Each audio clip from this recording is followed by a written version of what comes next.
nessuno avrebbe mai potuto immaginare che covasse dentro un rancore per questa cosa. È stato un fulmine a ciel sereno per Nazareno Gerolimetto scoprire chi è ritenuto responsabile dell'incendio scoppiato la notte del 24 maggio alla cooperativa agricola produttori Castellana. Sin da subito le indagini dei carabinieri si erano concentrate sulla pista dolosa. Ora i militari hanno denunciato un imprenditore padovano di 61 anni che qui in via Don Ernesto Bordignon conoscono molto bene, per anni infatti fornitore seppur marginale della stessa cooperativa.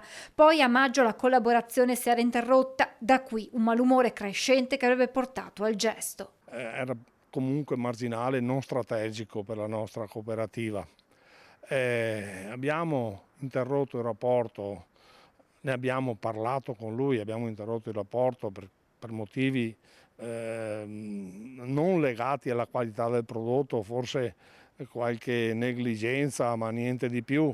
Abbiamo chiuso il rapporto, abbiamo saldato i nostri debiti, non avevamo nulla, è stato chiuso in maniera consensuale senza avere nessun tipo di frizione. Nel corso delle indagini, i militari del nucleo operativo radiomobile della compagnia di Castelfranco hanno recuperato un passamontagna, dei guanti in lattice utilizzati al momento del rogo e un veicolo che sarebbe stato utilizzato quella notte per gli spostamenti. Secondo quanto ricostruito dagli investigatori, l'uomo, che avrebbe agito da solo, si sarebbe introdotto nell'area della cooperativa attraverso un varco posto sul retro della recinzione, avrebbe cosparso di liquido infiammabile 2 furgoni della cooperativa per poi appiccare il fuoco e allontanarsi.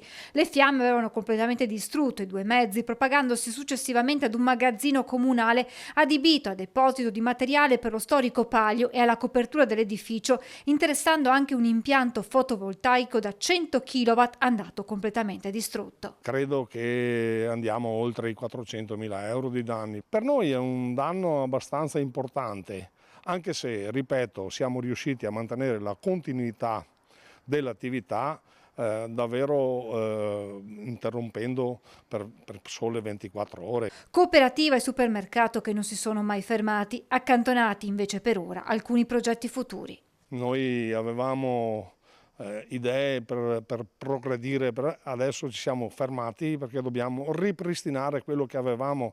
È sicuramente un fermo anche psicologico che ci segna.